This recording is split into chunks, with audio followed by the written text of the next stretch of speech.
Hey, this is No Dream. We're talking Friday the 13th. Happy Friday the 13th, everybody.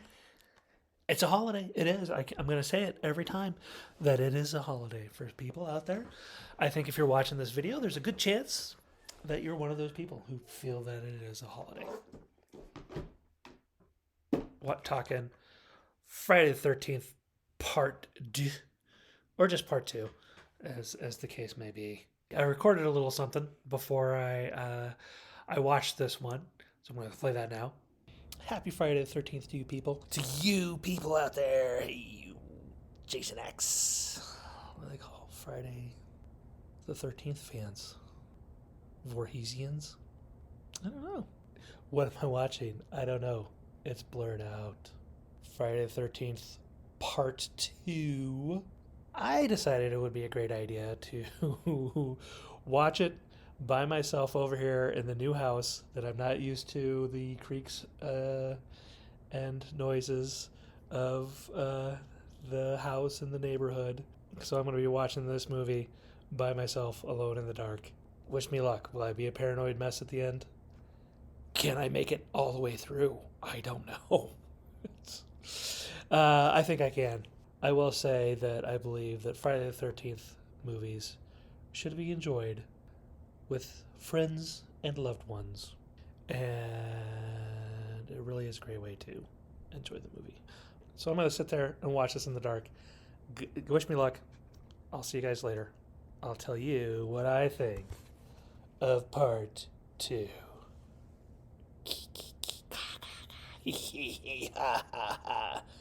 That's right, he's laughing, right? He, ha, ha, ha. That's how the music goes.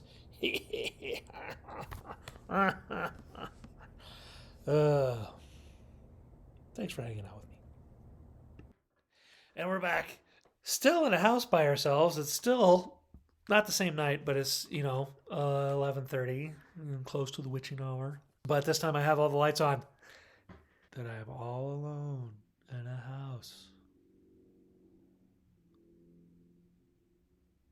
I heard a dog bark. It's Friday the 13th, everybody. Anything can happen. This is part of the May 13th, 2022 Friday the 13th celebration, and we did part 1. Now we're talking about part 2. The body count continues. Continuing on with a very lovely Scream Factory box set here. I didn't put one back. I got to make it like it's part of my shirt for it to focus. Very lovely. Looking so forward to watching all of those shows. But right now we're going to be talking about part 2. The body count continues, which is a great slogan because it's true. Just when you thought it was safe to go back to camp, I just want to comment about this. It's hard to say when this was written.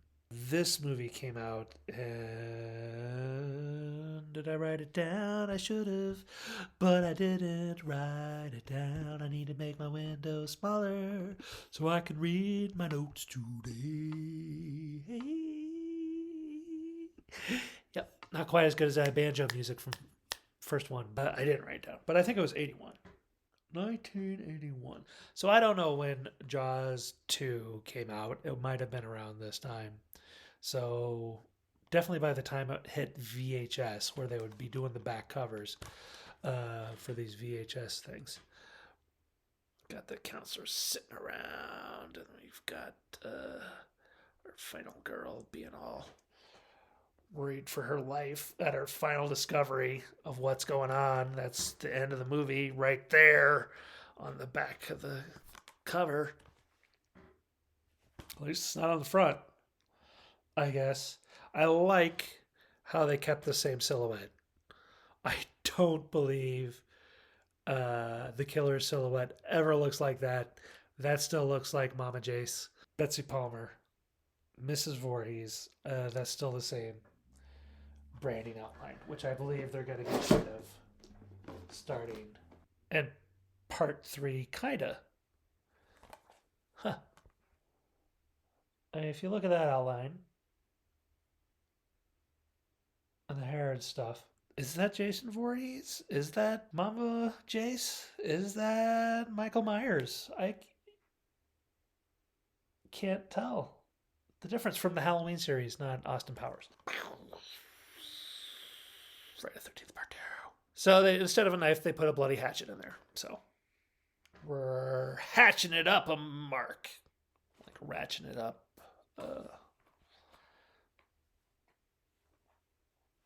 Fire the intern who wrote that. Okay, just when you thought it was safe to go back to camp, I believe to be a reference to just when you thought it was safe to go back in the water when Jaws 2 came out, which I don't know when that came out. I'm not going to look it up. I'm sorry. You can feel free and inform the kind people down below. Here's even more heart-pounding terror. 5 years after the horrible bloodbath at Camp Crystal Lake, all that remains is the legend of Jason Voorhees and his demented mother, who had murdered 7 camp counselors. So I might have counted Mama Voorhees and the giver name. What is Mrs. Voorhees' first name? What is Mrs. Voorhees? Is it Janet? Janet Voorhees? Could be Karen. Just saying. It could be a Karen. Which is strange that all that lasts with like the Jason becomes the legend because she's the one who did all the killing of people. At a nearby summer camp, the new counselors are unconcerned about the warnings to stay away from the infamous site. Unwitting and unaware, they roam the area, not sensing the ominous lurking presence. They sure don't. It's right there. Almost. It'd be like those big red balls right there would be Jason. And be like, I'm going about my business, walking right past it. Nothing happened here. I'm sorry, it's taking me a long time to get through this one. One by one, they find that the grisly legend is real. Suspense and screams abound in this terrifying follow-up to the original smash hit film. This one just has the one disc, which is the cover there. And let's see what the alternate flip cover is. Friday the 13th, Part 2, the body count continues. And then it just go ahead and shows you the end there, where it's kind of funny, because it's only shows characters from the first movie. This is, if you love the first movie characters, you use this side, because you've got Alice and Mama Voorhees. This side, I just lost a light. Is it going to affect anything? I don't think so. This side, if you like the characters, if you like New Girl and the rest of the crazy camp counselors, do that side. Bam. Okay. Cover's done. Friday the 13th starts off with Alice at her home. And she's in bed. And she's having a nightmare. And that nightmare is a recap of the last movie. And this is something they used to do back in the day. They would recap the movie beforehand. You know, they didn't have DVD. They didn't have Blu-rays. They didn't have DVD players. They didn't have VHS tapes. They didn't have TNT or TBS or USA, whoever would run in marathons for hours on end. It was just like, oh, I watched that movie last year. Now I'm watching the sequel. So they had recaps. They just don't do that. It was like a 6-minute recap. And that's just not something you see nowadays. Probably no need to do a 6-minute recap anymore. But anyway, she wakes up from her nightmare and goes around the place, her little apartment that is definitely inside a city. We see feet walking down the street and a kid doing, you know, like 1, 2, buckle my shoe, 3, 4, Freddy's coming for you. No, I don't know what it is.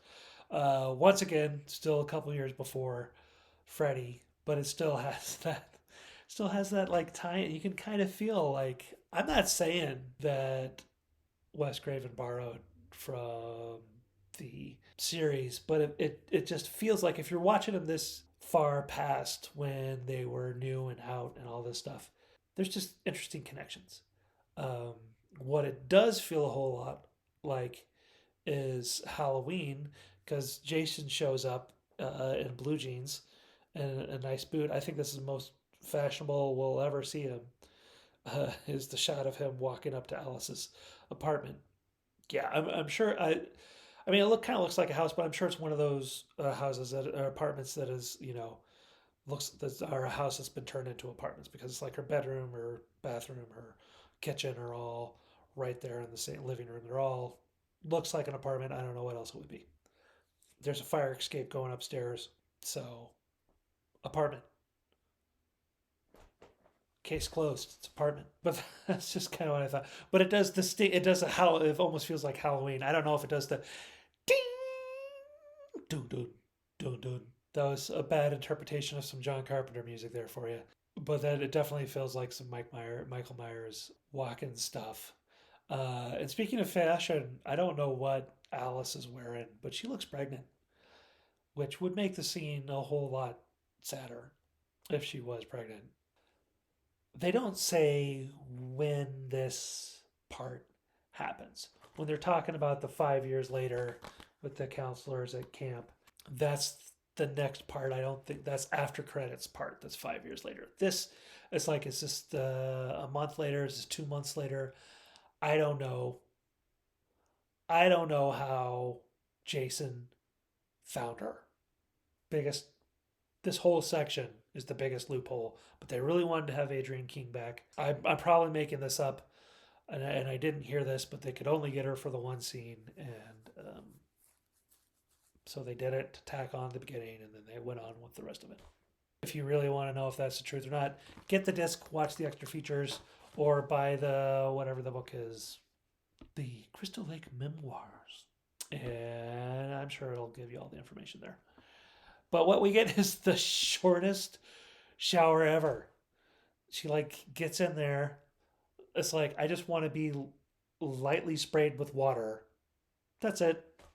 I just got naked and got in there to get lightly sprayed with water. Phone's ringing. Gotta go answer the phone. Talk to Ma. Kind of funny, and I don't know if it's brave of them or weird of them not to show nudity there, because there is not everything's up here. Don't get to see anything, and there's no real sexy like body shape coming from behind the curtain. There's no huge light on the top of her shower or a window with a light behind it giving us a sexy silhouette. She's just in there. But the camera's moving, so I think they're going for like a, oh, is the killer coming in and going up to the screen, and then she's right there. Which it would have been funny if it was the killer. She was right there, and then she started stabbing him with a knife. There you go. There's your postmodern horror movie scene. That is not in this movie. That is not what happens. She gets her robe on, and she started making some tea. And there's a cat scare. Classic. Cat jumping out of nowhere and scaring you. It's like, oh gosh. Oh man.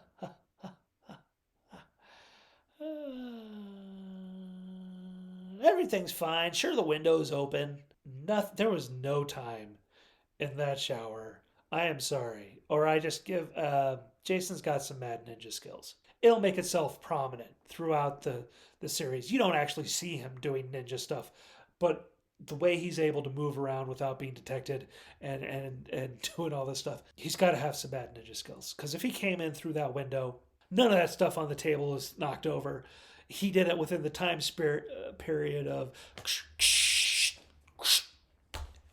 30 seconds. I don't know how long it is. Planted his surprise, hid himself. Anyway, she's all like, I'm getting my tea, and now I'm going to go get milk to put my tea in or whatever. Opens the door. Boom. Mama Jace's head is sitting in the fridge. So yeah, I don't know if she had stuff in there, and Jason like he's like, oh, I gotta remove the gallon of milk, gotta take out the loaf of bread or ham, whatever was in there, and hide this also, so Mom's head would fit in there. So nice. So it was a great scare, very thought out, and also maybe Jason's a little bit of a practical joker. I don't know, but there's the surprise scare, and then screwdriver to the head. Poor Alice. It's really hard to be a person in a horror series, to be in more than one movie and survive, especially in the 80s. I mean, you could get away with it in the 90s at the Scream series. But actually, it really, one of my pet peeves with horror series is when the person survives the horror movie and they come back for the next one and then they just get killed off. Like, did you not learn anything from the first movie? This was such a surprise. And there was no reason for her, even though she was all like, what about the boy? Jason's still out there. The boy. She knows she got attacked by an 11-year-old boy as far as she remembers. So there's no reason for her to think that there would be a grown man. He should be 34. I'm going to still say that this part happens within a year from the last Friday the 13th. So he should be 34. Poor Alice is gone. Yeah, I was saying something about pet peeves of horror movie things. But, there was no way for Alice, I think, to get out of this one. She gets the shock. She gets stabbed. Sure, she's on edge and she's got jitters because has post-traumatic syndrome, I don't think I'm saying that exactly right. And then that happens, and it goes straight to oh no, the teapot goes off. Instead of a scream. And Jason takes the teapot off of the burner, puts it on there, which I thought was a nice touch because he's like, well, I don't want that going on because he's going to leave almost immediately. One would imagine that he's not hanging out at the apartment for the evening. Although, it's like, it's a long way back to Crystal Lake. I better take a nap. He could have. Who knows what he did there? You could have had a nice cup of tea, took a nap. We don't get to find out because it goes straight to the credits. It is not a bloody part 2. They do this full-on 80s chrome part 2, which makes no sense whatsoever. Just that it's like, hey, it's 1981, chrome. So we get the title sequence, and we're back to crazy Ralph. No, Camp Crystal Lake. 2 counselors show up and they get in they get in a phone booth. This ancient device. You didn't have phones in your pockets. You had to actually go into a little booth, hut, often made of metal and glass, that had a landline that you had to call people on. And so he's calling to get directions to where the camp's at. And Crazy Ralph shows up and tells him, you're all doomed. Doomed. Don't go out there. You'll die a horrible death. And the 2 counselors that are out there, I forget what their names are. Maybe next Friday 13th, I will actually care about characters' names and not treat them as the death fodder that they actually are in the series. Nice Cap. Nice couple. He's got a very dapper Cap. Yeah, Cap and girl. I don't know. Cap and curls. I mean, he's got nice wavy hair. He's trying to do his best Kevin Bacon replacement with the hair. But, it's nice. It might be, Kurt Russell-ish in its flowiness. It's good head of hair. But I'm going to call him Cap and Curls. Curls is the girl because she's got the long brown curly hair. Kind of frizzled out all over the place. And their truck is getting towed away. And they're like, oh, no, our truck. So they run after it for like a couple of blocks. And then old Ted is there. And it was just one of his practical jokes that he set up. Their buddy that they know, who I'm assuming Ted's got these 2 the gig. And so they got Ted there as the practical joker. I got to say, though, that Ted is no Ned. He's very subdued. Most of his jokes aren't... I think this is like the big practical joke. I don't think anybody in this movie is all like, Ted, is that you goofing around out there with the lights and stuff? I don't think it happens. And there's no bopping music as they drive down the road to get to the camp, which is kind of bumming. There's a little bit of a backstory there, I think. A little bit of it. And then they get to the where the camp's at. And I'm like, is that the house from What About Bob? Is it just me? Or that seems like incredibly similar. Probably not. I haven't seen What About Bob since the 90s. So it's probably not the same house. I was just like, that's the first thing I thought of when I saw it. And then we meet the rest of the camp counselors. And of course, big shot of butt. Bam. Short shorts to leave little to the imagination. And this is where we're introduced to the model twins, as I call them, because they're all very, very glamorous. Got the dark hair and the blue eyes or whatever. She might not have blue eyes. I think he does. But they're very much the model twins. That's what I call them. And she's got some rare disease that... Sorry, hold on. He is a complete idiot. Kind of playing into that model stereotype. Because the way he acts towards the other model, they're not related. They're not actually brother and sister. I'm just referring to them as model twins because they're models. They look like models and they look like they could be twins. So he's all like into her. And I'm pretty sure, I mean, it doesn't show in the movie that she's really into him, kind of. I mean, she puts up with this crap, so she's got to kind of be into him. But if you listen to the audio commentary with the actress, she definitely is all like her thought process, like, oh, I am kind of like into this guy or whatever. But the way he gets to get her attention, and he takes a slingshot, he Dennis the Menaces it and shoots a rock, and it hits her on one of her butt cheeks. And she's got this rare disease that if you, hit one butt cheek, she feels it on the other side because she grabs the opposite cheek of where it got hit. So that's just funny. That's just a little joke. That's just kind of funny. Funny humor. Turn the other cheek. This is her philosophy. When someone shoots you in the butt with a pebble, you feel the other cheek. And she's wearing a Mickey Mouse t-shirt. Could that happen nowadays? I don't really think so. I'm kind of like, I think only early 90s when Disney was kind of on a downslope. Did I say early 90s? Early 80s when Disney was on a downslope before they came back up with Little Mermaid and stuff like that. That's the only way they could get away with this kind of thing. Because I don't think you could, in a slasher film, in a low-budget slasher film, get away with wearing a Mickey Mouse t-shirt. I don't know. Should I get a Mickey Mouse t-shirt to do my next Part 3 commentary on? See if it gets pulled. We are on Crystal Lake. Sorry, I'm having a difficulty not putting camp in front of Crystal Lake. The camp they are on is on Crystal Lake, but it is not Camp Crystal Lake. That is a little bit further down the woods, but still within a 5-minute walk, 3-minute walk, 10-minute walk from where they're at. And where they are at is actually a camp counselor training facility.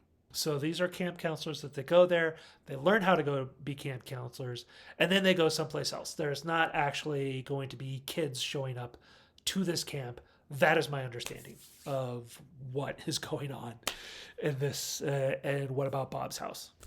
Okay, I got that cleared. Okay, the main girl, Jenny, like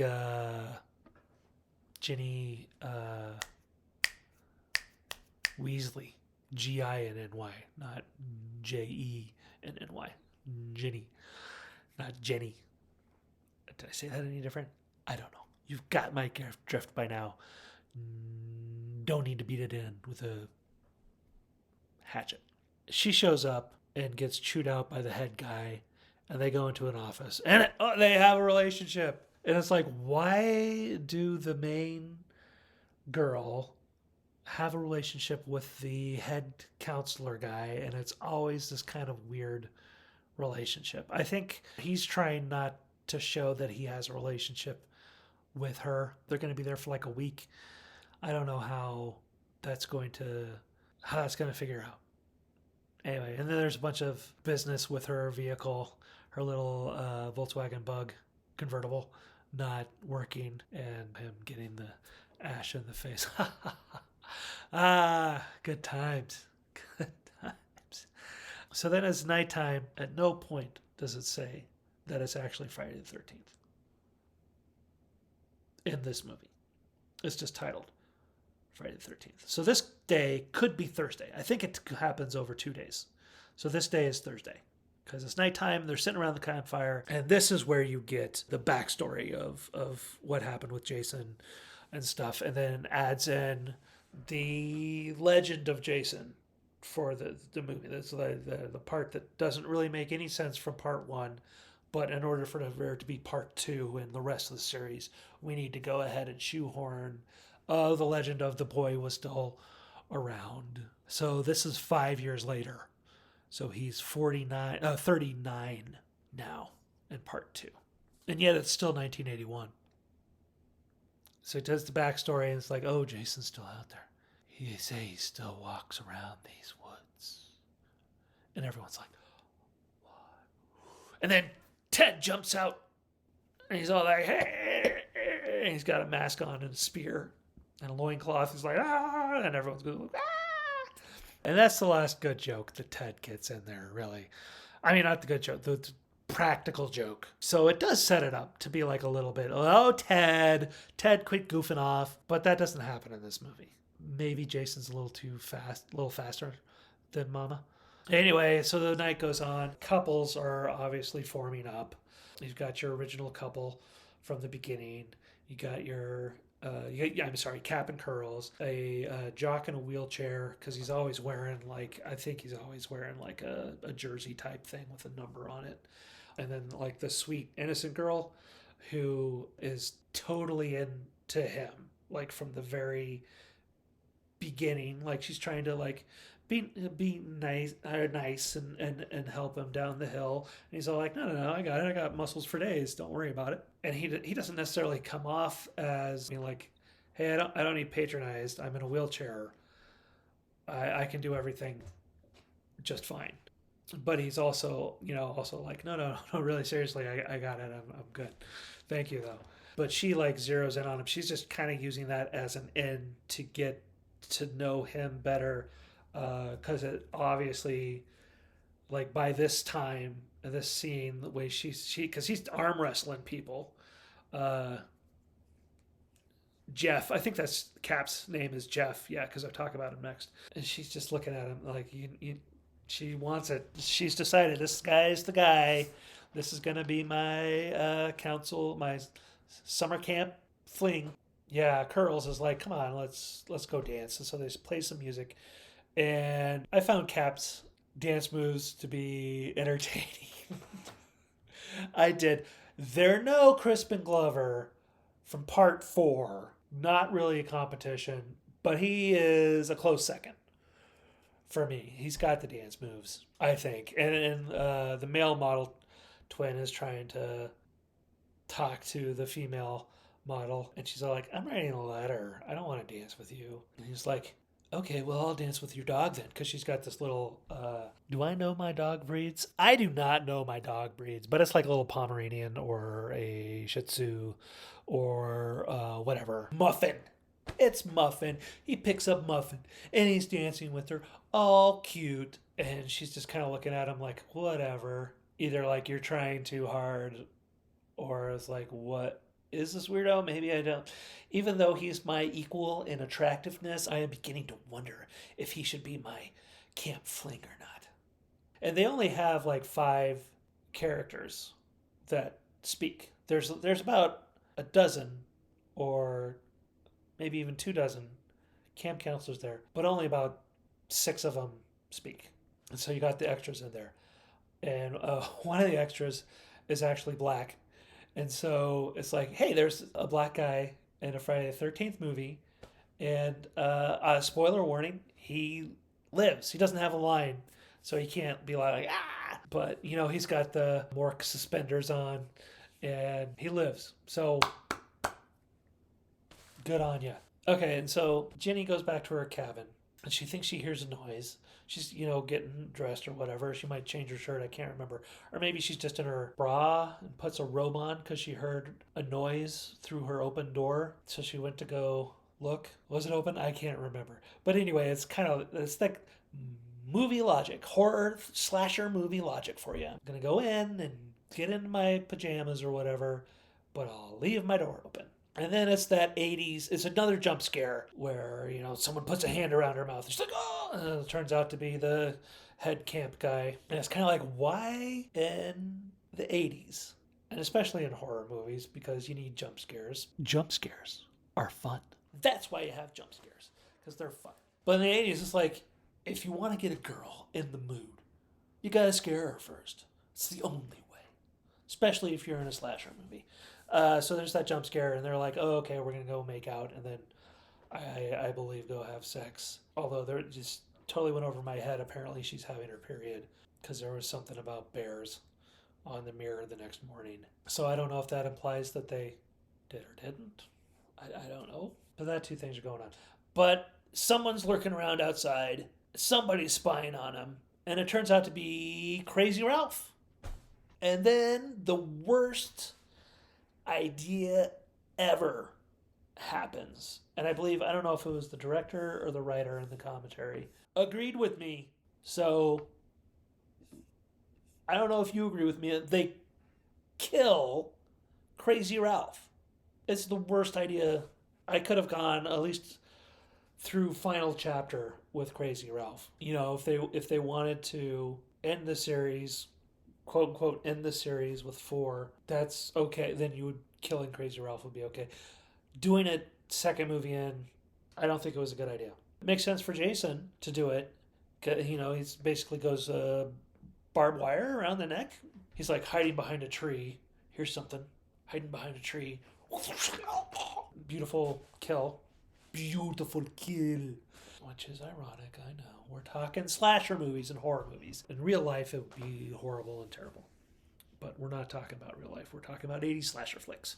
And I think it fades to white and picks up the next day. Everybody's kind of going around, starting their day off, doing their camp stuff, whatever they're doing. And Muffin, the dog, is out in the woods.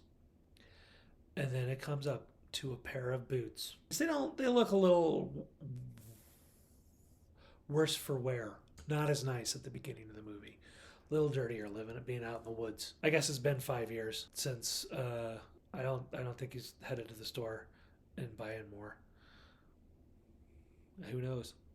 His size does fluctuate. They're all great. His stuntmen are good. I like them. I like the stunts in the Friday the 13th series. Part 2 has a couple of good ones. But anyway, it's like, Muffin, no! I was like, bye-bye, Muffin. I don't remember if... No, it's after this. So we see that Muffin, everybody's doing their day, and then the female model is like, I'm going to go to my camp. I'm going to go look for Muffin or whatever. I don't know what she's doing. But she hears something behind the cabin, and she's all like, Muffin? Muffin, is that you? She's looking directly at the camera, and it is directly eye level with her. So, was Muffin 6 feet tall? I don't, or 5'8", whatever, 5'6", whatever she was. It's just, was Jason holding it in front of him? Like, hey, I got your dog. Hey, you want this guy back? No, I don't know. It's one of those shots where it's like, is this a POV shot, or is this subjective camera to help add with the atmosphere and tension of, is she staring at someone because she gets stabbed any second now? I'm already ready for part 3. So they're all doing their thing. I don't think this is when the hike is. Could be when the hike's happening. I don't remember. But Curls decides to grab Cap and say, hey, let's go check out the old camp. Doesn't that sound fun and exciting? So maybe the way to get girls interested in sex is scary stuff. I don't know. She seemed pretty interested in going to see a camp where a bunch of murders happened. So they go off. They see a dead animal that you're like, oh, it's Muffin. Oh, poor Muffin. But it's too mangled up to know what it is, really.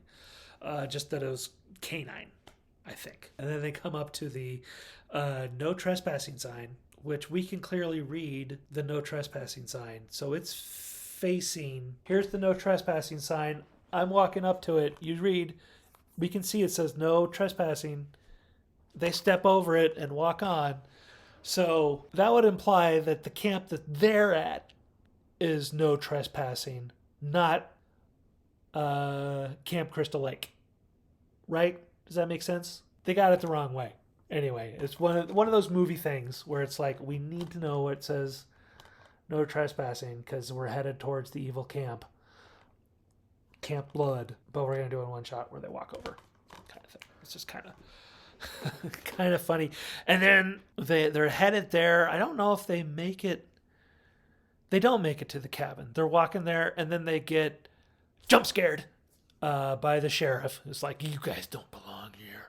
He takes him back to camp. He's chewing out the leader, saying these kids don't need to be at Camp Blood. All this stuff is no good. And it's pretty funny how the leader's like, okay, you guys go. I'll take care of this. And they're like, okay, we won't do it again, kind of thing. And the sheriff's like, that's all you're gonna do? You're not gonna punish him? Like, oh, yeah, no second desserts for you two tonight, kind of thing. And so it's kind of a little bit of the poking at authority attitude of the 70s, I guess, carrying on into the early 80s. We hadn't really hit the cops are awesome movies of the 80s yet, and TV shows also. So there was still a little like ribbing of official police figures, I think. I could be wrong. I'm not a theorist. I just own a bunch of movies that I watch, okay? So the sheriff leaves, and somebody runs in front of his car. It's like, but who was that? Gets out of his car and runs off. Car's middle of the road. Leaves the car in the middle of the road. Okay? I'm going to go ahead and say that the sheriff is not coming back for the car. So, where does that car go? There doesn't look like there's a whole bunch of roads in and out of this camp. It's got to be blocking something. Does the tow truck guy come along?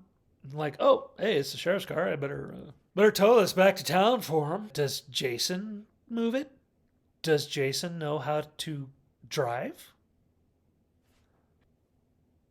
Keep that thought. Hold on to that thought about Jason being able to drive. Hold on to that thought. So the sheriff is chasing down the mystery figure, running through the woods. And I actually find it hilarious how he keeps pausing. It's like the director's like, okay, you're at this landmark. We're going to need to know this for later. So go ahead and pause here. Take a nice deep breath. Okay, good. Okay, we know we're at the river. Okay, go on to the next big tree or whatever. And pause. And he finds the cabin. It's supposed to be the cabins of the Camp Crystal Lake, right? Because that's where they don't want people around. I go there.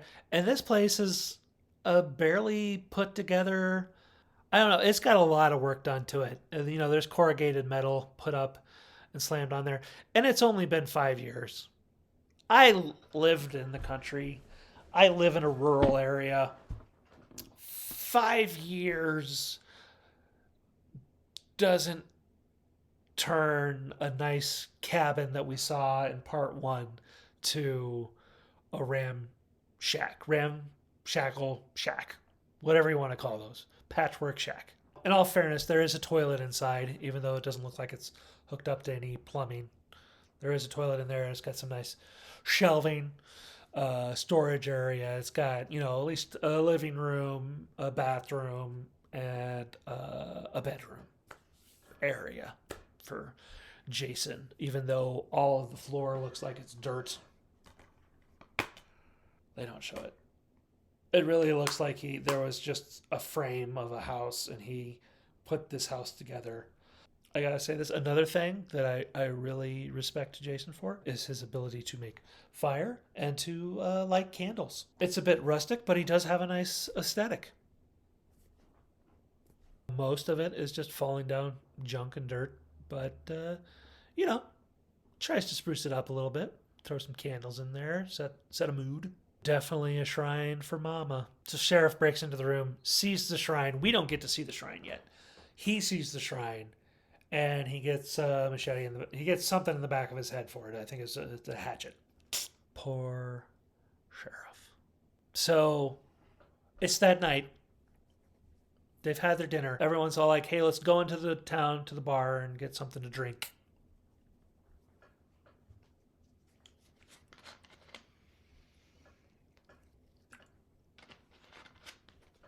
Let's go get something to drink.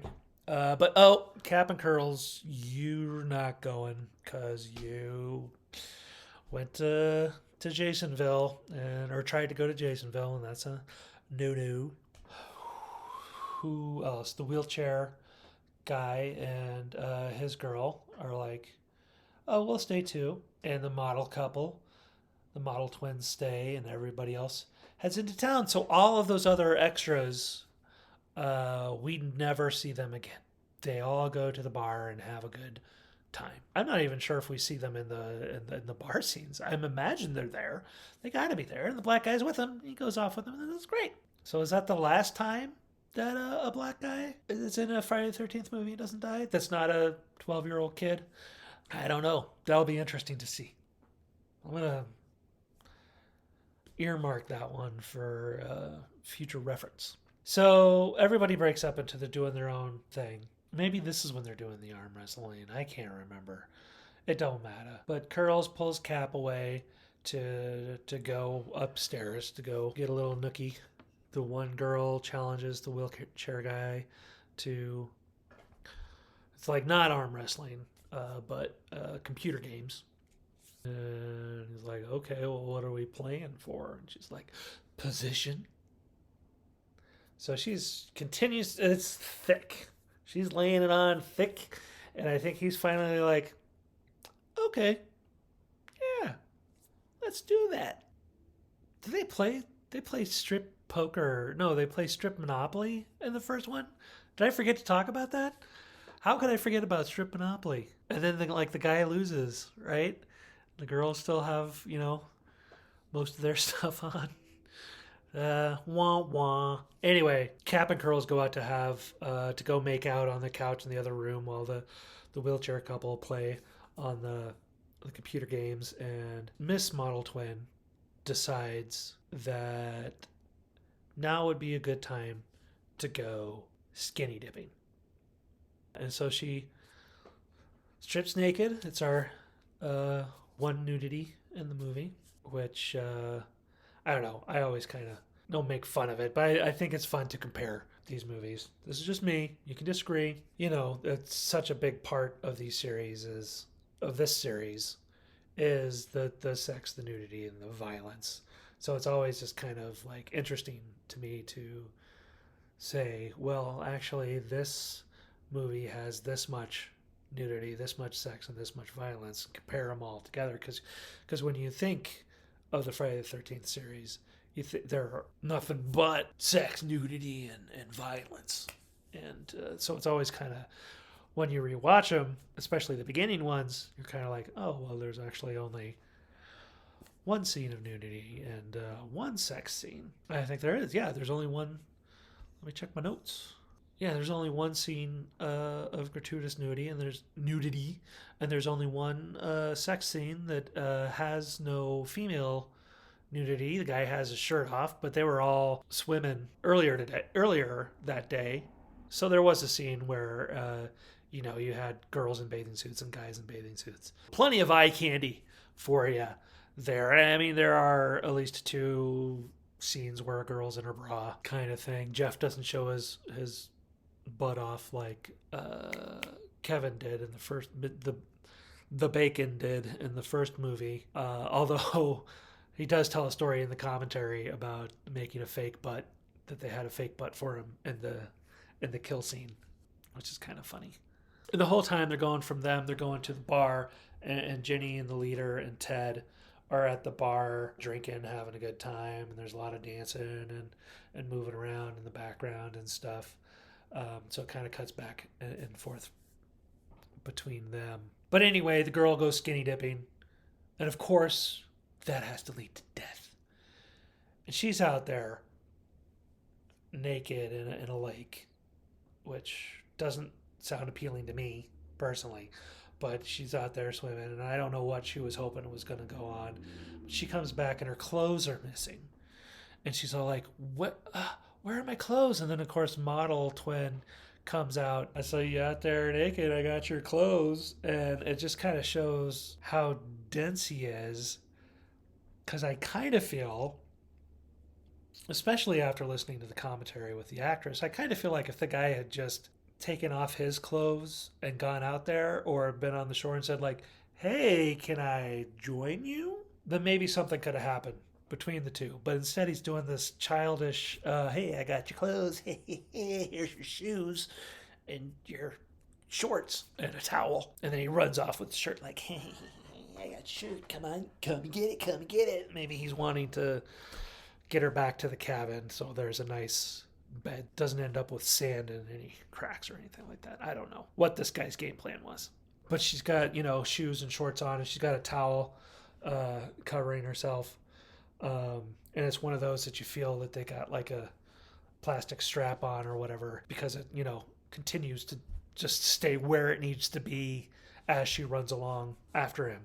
And he gets snagged in a snare, and and his foot, he steps into a snare, snaps, brings him up. I don't know if it was a bear trap or a trap Jason set up or whatever, but he's up and he's swinging upside down back and forth. And he's like, "Help, help, cut me down, help, cut me down." And she's like, "You're a jerk, but I'll do it anyway," because it's an 80s slasher film and he's the only as attractive male that's there, and being a jerk leads to romance. Actually, being a jerk leads to death. Skinny dipping leads to death. Being a jerk leads to death. It's the common denominator there. Although technically she wasn't doing anything wrong. There was nobody around. So I don't know if he's just territorial. He didn't look like he was wearing much when he came up and grabbed Alice at the end of the first movie.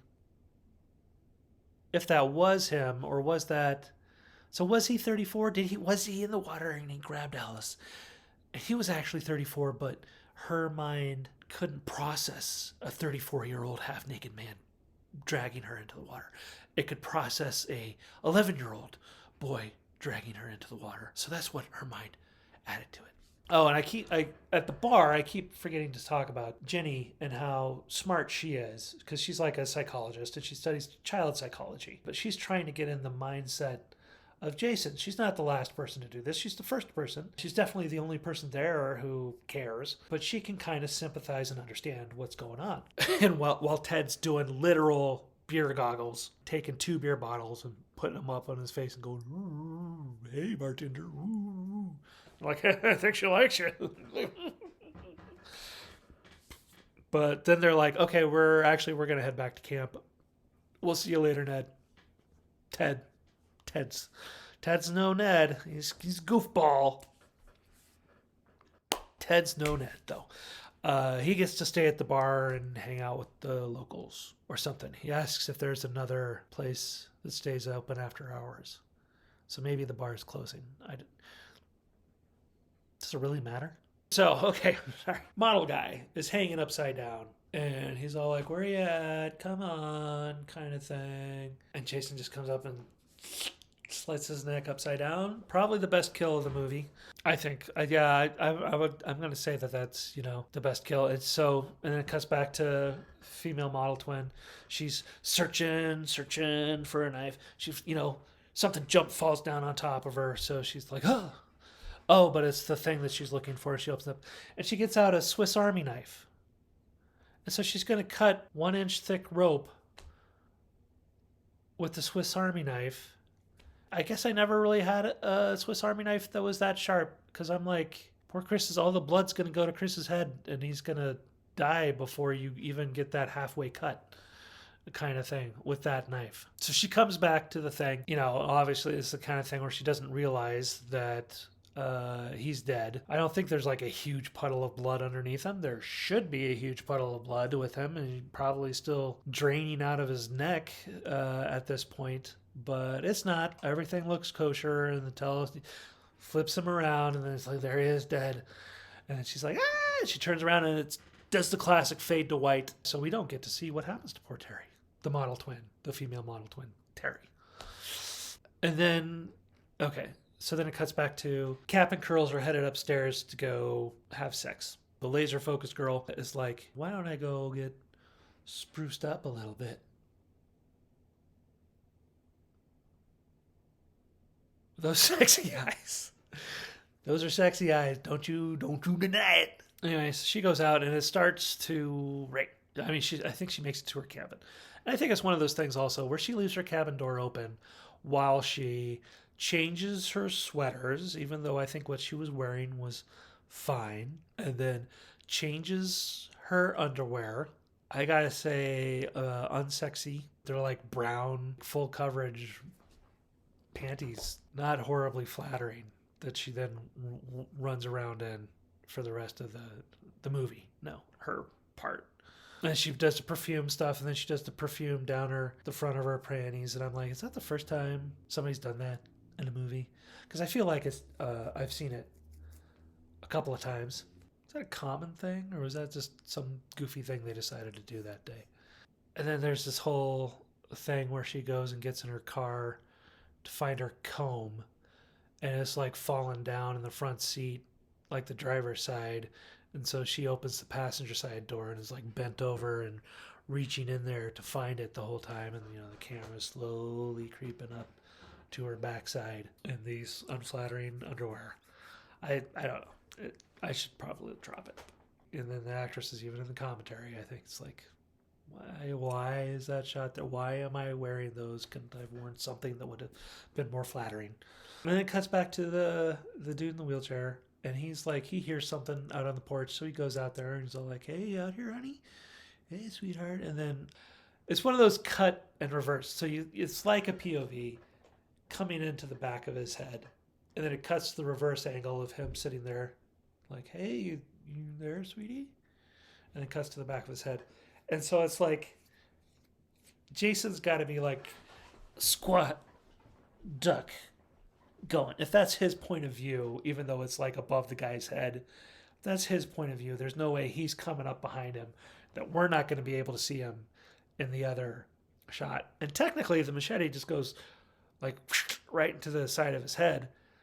So it's almost like he jumped over the side of the wall of the porch that he's at and did it instead of the creeping shot. And that was just more atmosphere and mood stuff rather than technically being Jason, or just testament to his ninja skills. He's a ninja. I tell ya, Jason is a ninja. And after he kills the wheelchair, then that was really nice actually, because then it's this ridiculous, I say ridiculous because it's so long, like, so he rolls down off the porch and then rolls to wherever the stairs that go from where the house is down to where the lake is, and goes down those steps there. There's something about that shot. I feel like I've seen it before in things, although the only thing that's coming to mind is Dirty Rotten Scoundrels, but he wasn't actually in the cart at the time because he gets out and he's pretending to be. But you see it in stuff. And it did the zoom fade into white. He's like halfway down the stairs. So we have sex and death. I didn't really notice when I was watching it, but the actor was talking about how he's like, why am I playing a harmonica, laying in bed, playing a harmonica, staring off into the distance?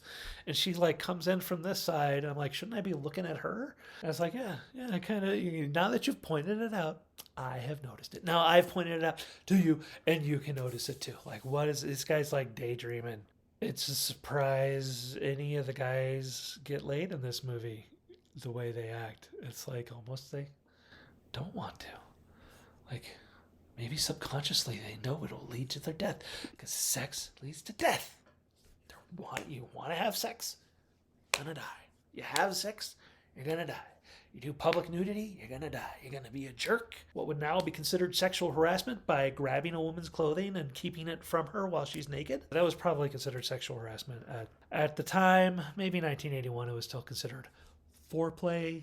I don't know why I can say guys were jerks. Guys have been jerks. They're still jerks. Jason will get them. So they both take their tops off, but you don't get to see her. Only Her nudity is only for Cap, which is nice. So they're doing it. So he comes into the house, takes the mask off of the spear, throws the mask on the ground, takes the spear up. Jason Bourne, Jason Voorhees. Either way, he takes what's available to get the job done. So he takes the spear and he doesn't wait for them to finish, or maybe he does. Maybe they do finish, and he's just still kind of on top of her, kissing her gently, romantic or whatever. And Jason comes in with the spear and gets him, and of course she's all like, "Oh, this is so lovely," and then like, "Ah," kind of thing. But it's too late. Gets a spear in it through the back, through the both, and it goes boom right into the floor. You get that nice thud with the dripping blood, that carnal violence, and then laser focus like comes back to the main building and can't find the wheelchair guy. So for some reason, she decides to go upstairs.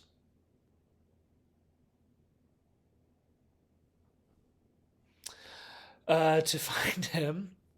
Maybe there's an elevator in this room we haven't been privy to before. I don't know what the logic is of her going upstairs to look for him. Maybe he said, "Hey, Cap and Curls, if Laser Focus comes back before I get back, let her know that I'm just headed to the John." I don't know what her thought process was there, but she goes into the room. I mean, there's no sex noises going on, so obviously they're not doing anything, but they could be in it. They're not going at it, but they could be doing anything in there. Just kind of this slasher movie logic. She goes in there and she sees like blood on a blanket. She's all like, "What? What's going on?" And she pulls it. Maybe there's some frizz curls sticking out from over there. I can't remember. But she pulls it over and there's Jason. He's got his Town the Dreaded sunset costume on because it's just a sack with an eye hole. And he gets it. She's like, "Whoa!" Backs up, does this typical horror movie reaction of not getting the heck out of there, but slowly backing up and being completely freaked out, and bumps into poor Cap, now held up by on a hook, and the door closes behind her, and so she's like completely freaking out, which is understandable if your friends have just been brutally murdered and there's some guy with a knife there. I mean, most people say fright or flight, but I think there's also freeze. Your brain just like can't process, and that's obviously what's happening to poor Laser Focus at this moment. And then you get the shot of him holding the knife. He's got the blood blister underneath the thumb, and it's just very unnerving to me. Something about that. My dad was a carpenter, so I often see blood blisters, but there's something about the prolonged shot of that. And it just goes to show you that probably Jason was putting up his own paneling at his little shack and hammering stuff. And because it happens. Get your thumb with a hammer. It happens, man. You're holding a nail. Makes perfect logical sense. You look at that shack, you look at that nail. Perfect logical sense. But poor Laser Focus dies. I think that should have been the couple that lived, honestly. Those two, the wheelchair jock and the laser focused girl, were my favorite couple of the movie. I should know their character names instead of referring to them. So I do. Vicky and Ted? No, Ted's not Ned.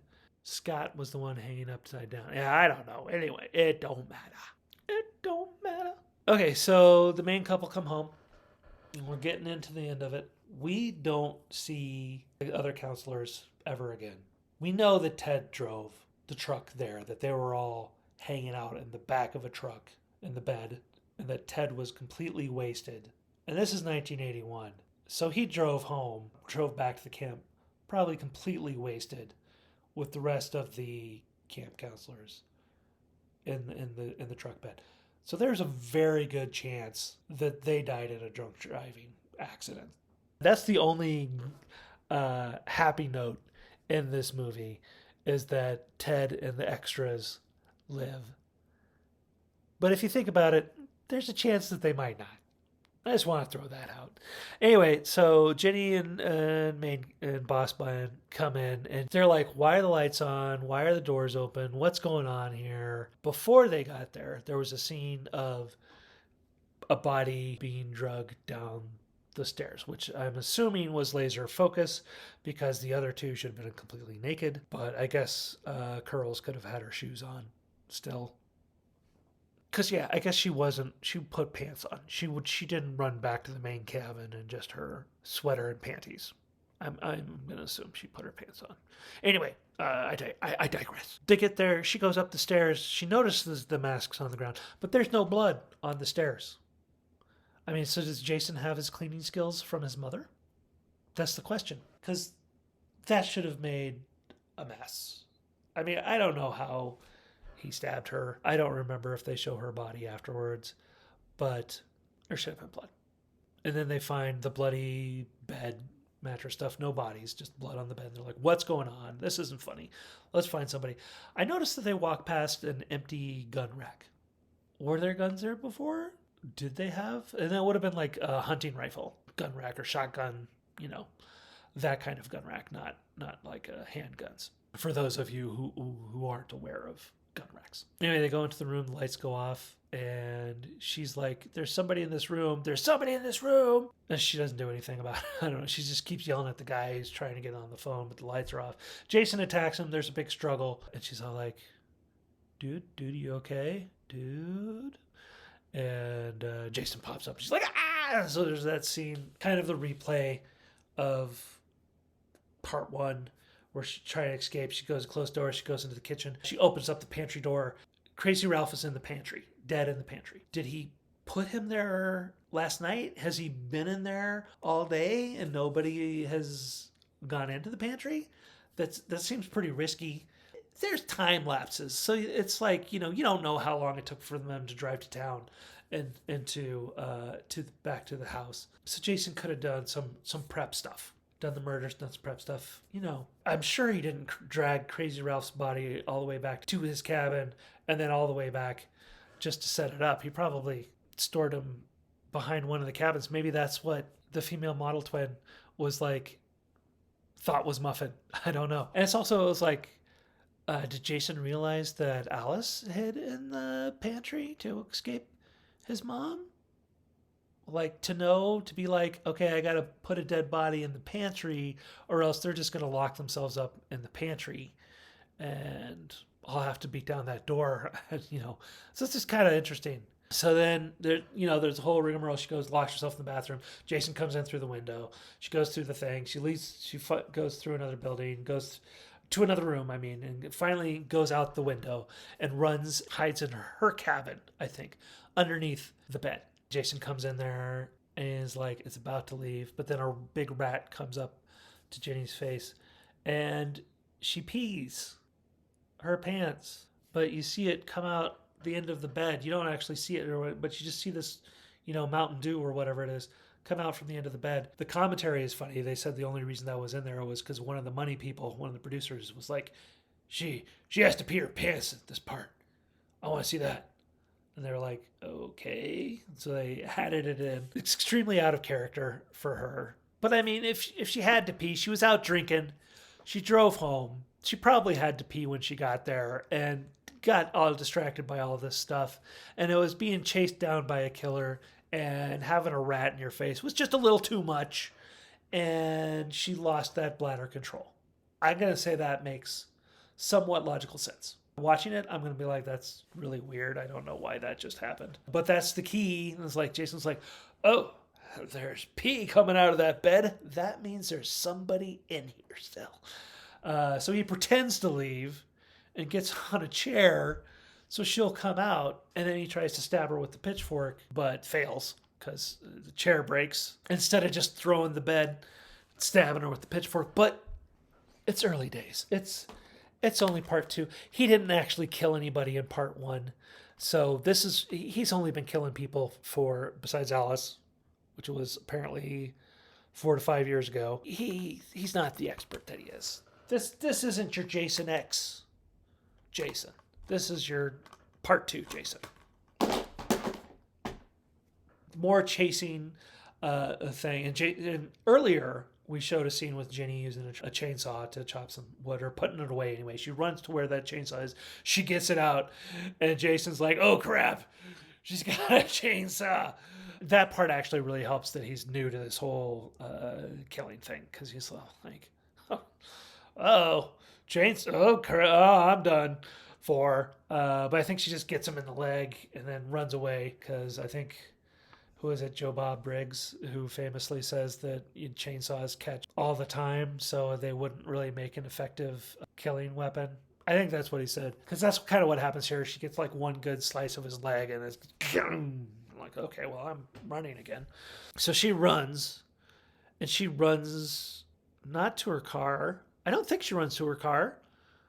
It would have been nice if she ran to her car and it didn't work or whatever. And then she's like, crap, I got to get out of here because this is a convertible. But it's pouring down rain.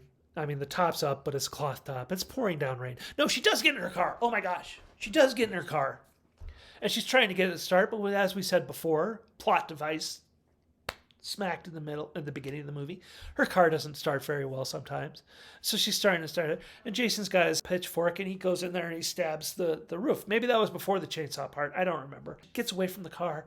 She runs, and as she's running, she runs past all of the landmarks that the pausing sheriff stops at. And she finds herself at Camp Blood, and she finds herself at Jason's shack. She goes in there. I don't think she takes any time going into the shrine room. And there you see the shrine room with got her head and her sweater.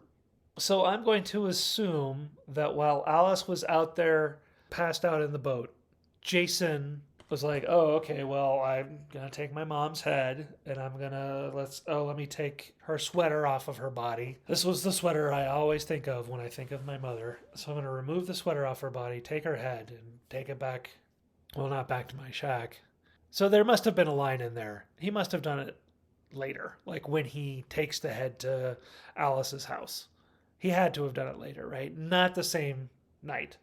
I had it in my head that the cops, they would have confiscated that stuff and taken it. So he would have had to have broken into a police precinct, into a morgue, or, a funeral home possibly.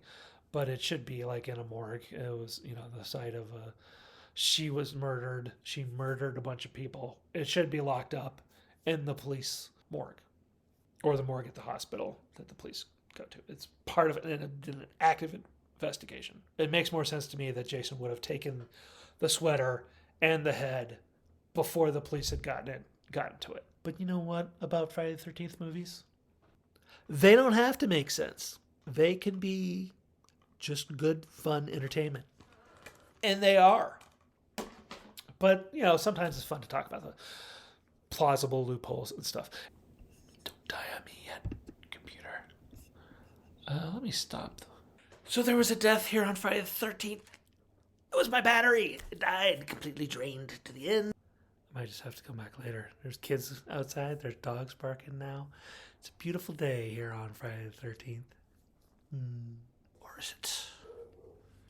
So we got the laptop all charged up. Got the charger if we need it. I'm going to finish off.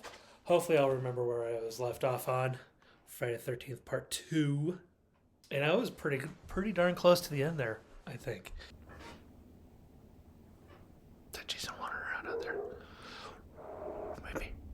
Okay, so it was so close to the climactic ending. Jenny makes her way to Jason's shack. Ooh, Jason's shack. That's why I gotta get back to Jason's shack. She goes in there, and then she opens the room, and she sees the shrine. And around her little shrine, there are bodies. There's the sheriff, of course. He got killed there. And then there was an old body, a decomposed skeleton kind of body, right? I'll get to it in a second. But also there was the model girl. So we brought the model girl home to Mama. I mean, we won't get too dark about what his mind frame was around that. He could be bringing everybody over, but he set up little booby traps or surprise findings, and thought model girl was good enough to bring home to show to Mama. I guess we don't know how he kills model girl. I don't remember there being anything sticking out of her or any bloody gashes on her. She's just laying there on the ground. I'm assuming that she's dead and not just fainted when she saw Jason, and Jason's like, well, what do I do? Killing her while she's asleep's no fun, so maybe I'll just pick her up take her back to the house when she wakes up. I'll kill her then. Possible. Possible.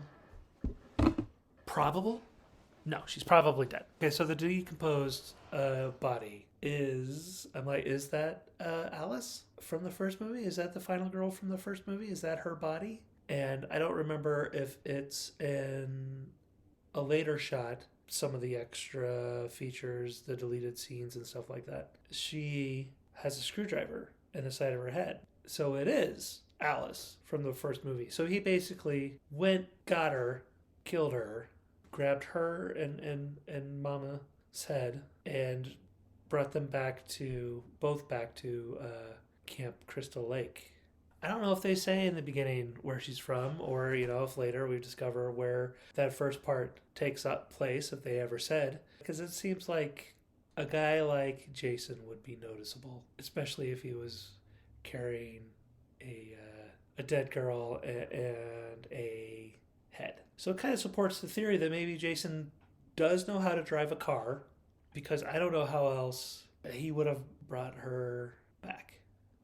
I mean, I guess it could be whatever the town... Is it Crystal Lake, the name of the town? I don't even know. I will endeavor to pay more attention with the next, I was going to say 8, but 10 installments of them. It probably is more like 8. They might not mention it when he goes to hell or goes to space or fights Freddy or goes to Manhattan. I'm sure they do say it in Manhattan because it's bunch of kids who jump in and join the fun. It's all kids joining the fun. I don't know what I'm talking about. I'm rambling now. Incoherent like every other video I do. Thank you for watching my incoherent rambles about horror movies. It's close enough to my face. Come on, camera. I got really distracted there.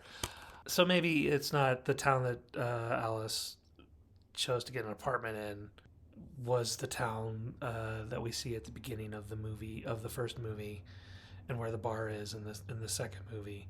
It begs the question of why she would get an apartment there, or did they all... It really made it seem like they were all staying at the camp. It wouldn't make sense for her to have an apartment in town, but maybe she did.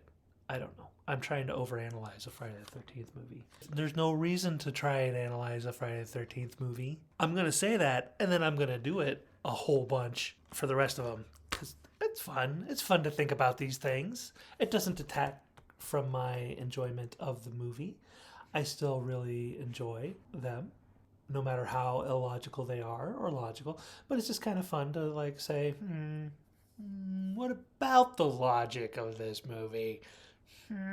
So Jason transports the body of Alice and his mom's head back from town into his Camp Crystal Lake. And it would have been a lot easier if he was driving a car and the sheriff's car gets moved or something. It's not around anymore to where it can be found by motorists driving back and forth. I don't know what secret road he was driving on. If that was the case, if it's still sitting there in the road. Here I am supposed to be talking about the end of the movie, and I'm talking about whether or not Jason actually drives an automobile. So, okay, so Alice is... No, not Alice. Alice is dead on the ground, and Jenny is there, and she hears Jason coming in through the thing. She's got to think fast. And since she's got that child psychiatry degree, she grabs Mama Voorhees' sweater and puts it on herself. Grabs the machete, puts it behind his back, not yet. And then Jason bursts in, sees her in the sweater, which, we've seen the sweater, so we know that means Mama Voorhees. Mama Jace. So even he's like, whoop, hold on a second. Is that you, Mom? And we get Betsy Palmer as the Jason's delusion of Mama, which... It's nice. It's nice she came back to put on a black turtleneck and sit there and basically be a talking head for the very end of this movie. I'm sure she's happy they didn't try and stick her head through the bottom of a table to play the head. So it works. It worked. He's confused, right? He's confused about what's going on, and he's like, okay, I'm listening to this lady who's wearing my mom's sweater, so therefore she must be my mother. I'm really just kind of messed up in the head in general, so I would believe that. I mean, that Jason, I'm not me, but Jason would believe that. And then she pulls out the machete behind her back and she kind of moves to do it. And then, oh no, Jason sees his real mother's head on the table, so he realizes that this isn't actually Mama coming back to life. It is this one girl that he's been trying to kill wearing her sweater. But Jason gets the machete. I mean, he doesn't get the machete to go. The machete gets Jason, which happens more frequently than I think should happen. I mean, does happen. I don't know. I'm discombobulated.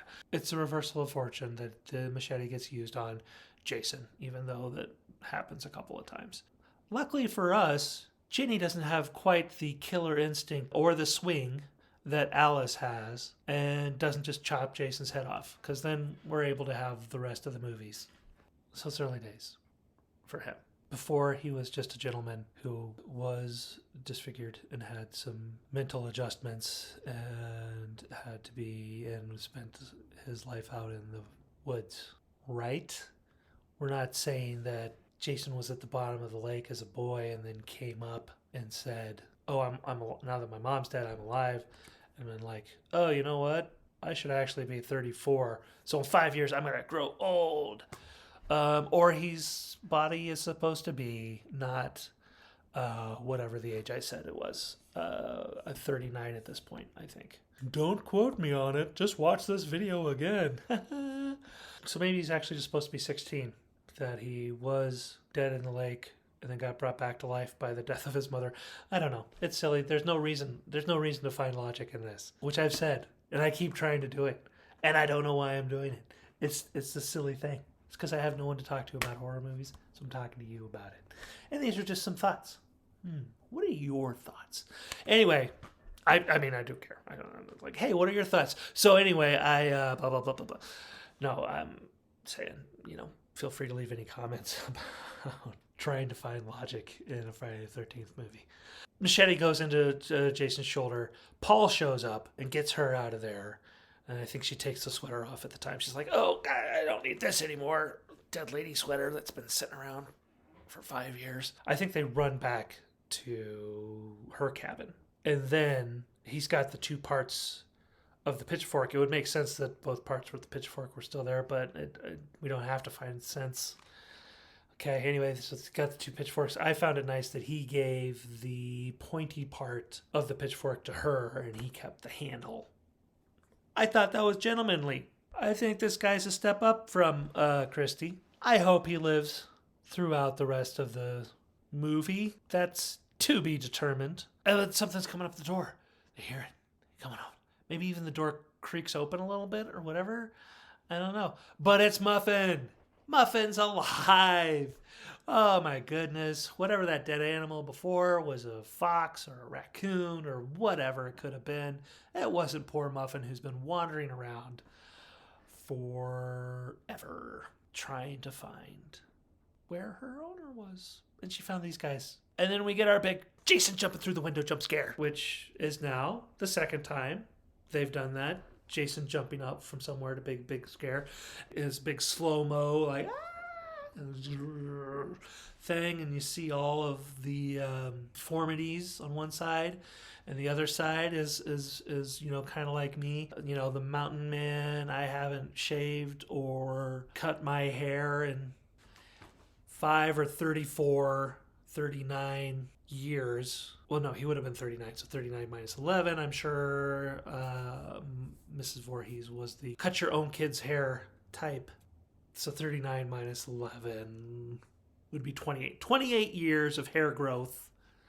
28 or 5 years of hair growth on one side of his body. And he's got his... And it fades to white, I believe. And she's getting pulled out on a stretcher. Maniacal nonsense about, oh, Jason's still out there, I think, or asking for Paul. We don't see Paul. We don't see Muffin. All we see is her getting put into the back of an ambulance. Is he alive still? Is he dead? Are all the other campers alive still with Ted, or are they died in a tragic drunk driving accident? None of that information is given to you on the final shots. And that's the end of the movie. It takes place over 2 days. I don't remember them ever saying a date or the days, so it probably has to start on a Thursday and end on a Friday night. Friday the 13th, possibly. Maybe he says in the campfire scene. I don't know. I'm going to pretend that it is because it's funner that way for me. Let's see. So there's 8 kills again in this one, not including Paul, I think. I don't think that includes Paul. I could have made a mistake and counted Paul and then not uncounted Paul. But maybe I should recount Paul because he's there. So even amounts of kills. I thought the best kill was Scott, the model twin, hanging upside down. Either that or your 2-for-1 spear through the bed in that nice little funk at the end. There's the one sex scene. There's gratuitous nudity. There's only one gratuitous nudity scene not associated with the sex scene. Frankly, it's just kind of a girl going skinny dipping. So I suppose at one point, if you're a young boy or find females attractive, you could be all like, oh, hey. But otherwise, it's just, a girl who strips naked and goes swimming and then gets taunted by a guy afterwards. It's not really a sexually energized scene. It's also not a very horrific scene. There's no gore in that scene. There's tension, but it really doesn't apply to the sex and violence, really. I mean, she does end up dying, but she ends up with all her clothes on and dying off screen. Extra features are included. No, wrong side. Extra features. They're special features. So special. My Life and Ginny, a conversation with Amy Steele, a phone interview for the podcast, the Justin Beam Radio Hour. I hope I said that correctly, Mr. Justin Beam, which is interesting, especially if you like Amy Steele, if you like Ginny. They're really good. There's the slashed scenes, which is extra gore on there. I don't know if that was probably cut from the censors. I guess the quality of them was so bad that they didn't feel like they should go ahead and add them back into the movie, or the director wasn't interested in it, or whatever. There is Inside Crystal Lake Memoirs, the book, interview with author Peter Brake. Then there's Friday's Legacy, about a little featurette about horror conventions, which is, it's always nice to see the horror community, to feel the community of them. Because sometimes, when you have love for horror movies, some people, dare I say the majority, are all like, oh, why do you like those movies? Oh, you're obsessed. There's something wrong with you. And it's nice to see that, no, there's lots of people like this. Don't you judge. I'll go find my people. Thank you very much. Another Lost Tales from Camp Blood, Part 2. Slightly better than the first one. It was, I don't know, mostly because it was outside, I guess. But it's really just kind of silly people complaining at each other. A couple complain at each other and then end up getting killed. So about the same, in my opinion, as the first one. The theatrical trailer for this movie I have a little bit of a problem with. And I tried to say this in the first one about the trailer. I think I actually said movie or something else. I said something the wrong word. If you haven't already corrected that, I should just re-edit it correctly, right? I said several wrong words. I should just go ahead and say the right words. Fat trailer. I can't remember what else I messed up on. Anyway, theatrical trailer, the first one, it says that part 1 had 12 kills, I think. Or it says 13. I have written down and it says 12. And in this one, it says it kills up to 23 people in total, I think, for both movies. Because it's all like the first movie, 1, 2, 3, 4, 5, 6, 7, 8, 12. This movie, 23. And it's like, no, it's 16, including Mama Voorhees. 8. No dogs killed. Misleading trailers, is what I say. And then there's a Japanese trailer, TV spots, a radio spot. Why should Friday the 13th, 1981 be different? Well, I'll tell you why. Movie stills, galleries, posters, posters, lobby cards, gallery, and then a commentary one. Unlike the first commentary where it was different interviews cut together, this one was they're either in the same room or there's a Zoom call. And it's got Russell Todd, Scott, Kristen Baker, Terry, Bill Randolph, Jeff, Lauren Marie Taylor, Vicky, Stu Charno, Ted. And it was okay. Okay commentary. They spend the opening scene, since none of them are in the opening scene. They spend that whole recap and Alice Death talking about their kids and whether they've seen the Friday the 13th movies and just in general their kids, which is kind of funny. Crazy Ralph comes on the scene. They talk about Crazy Ralph. Yeah, and then they talk about why does she go upstairs to look for a wheelchair dude. No, but I mean, why would you go to downstairs to the lake to look for him either? But that's where he would have been. And then Wes Craven shot the Mrs. Voorhees head, the talking head of the illusion of Mrs. Voorhees there in her black turtleneck sweater, superimposed over Alice. Wes Craven shot those parts, so that's kind of cool. And then the model girl, Kristen Baker? Was it Terry was her name? I'm sorry. I say I love these movies, but do I really when I don't know all the characters' names? She complains about how she had to they did the reshoot of that end, the Mama Voorhees shrine. And they called her back to have it, and then they had her lay there for hours on end. And then she's like, oh, why don't you see me, blah, blah, blah. And then later, because the machete is down by her, so Alice, grabs the machete, and it's, right by her head, so it's a nice kind of close-up thing. And they're talking about something else completely. She totally misses it. And so it's kind of funny. It's like, hey, there she is. Commentary 2 is Amy Steele, Jenny, Peter Brake, author of the Crystal Lake Memoirs, and Tommy Houston, producer of Crystal Lake Memories. I say memoirs, but I think it's memories. Have I claimed to be an expert? I don't know. And let's see. They highlights for me on this commentary was they justified my opinion that Crazy Ralph should not have been killed. That was the worst idea ever. And then never thought about what? I don't know. That's the kind of quality note-taking you can expect here at the KVVC. Recorded all that video and I somehow managed to not do a ratings. So I'm giving Friday the 13th Part 2 8 machetes out of a possible 12. Mainly because of all the plot holes. I might have called them loopholes in the video because of all the plot holes in the story and because Jason's not quite where Jason should be, but it's got some really good stuff. Ginny, mostly, and a couple of the kills. And I liked most of the characters in this story. Most of them were people that I actually cared whether they lived or died or not. That's going to wrap it up for this May 22, Friday the 13th. And I'm going to do a quick check here to see if there is another Friday the 13th this year. 8th, 15th, 12th. Oh, so close. 7th, 14th.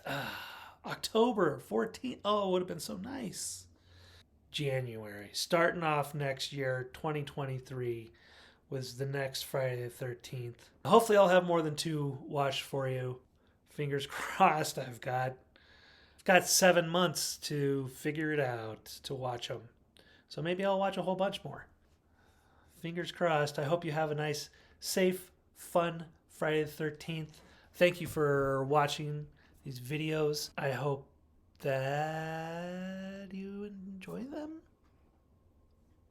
Maybe I can convince somebody to watch one of these with me. We'll see. So I'll see you next year for Friday the 13th, Part 3 in 3D. So I get to do lots of this joke, which was one of my favorite John Candy SCTV jokes. If you haven't seen that, check it out. If you haven't watched these 2 movies, check them out. If you haven't watched any Friday the 13th movie, check it out. Don't wait for next year to watch Friday the 13th Part 3. Go ahead and watch it. Any day, somewhere in the universe, it has to be Friday the 13th somewhere, right? It's kind of like that. It's 5 o'clock somewhere. It's, somewhere in the universe it's Friday the 13th, so you can watch these movies anytime. You can watch this video anytime. Right? All right. Take care. See you later. No one's bursting through that door yet. Will it happen? Will I be set up here next time we do these? I doubt it. So I should have had someone jump out of it. Actually, I need to come out from right here. Or this window. Now that Jason's dead, I'm not going to ruin a window just to do a Friday the 13th joke. Even if I was replacing that window, I wouldn't do it, because then I would have to vacuum up glass and comb it out of my hair. And I don't know why I'm doing it anymore. Okay, bye guys. Take care. Happy Friday the 13th!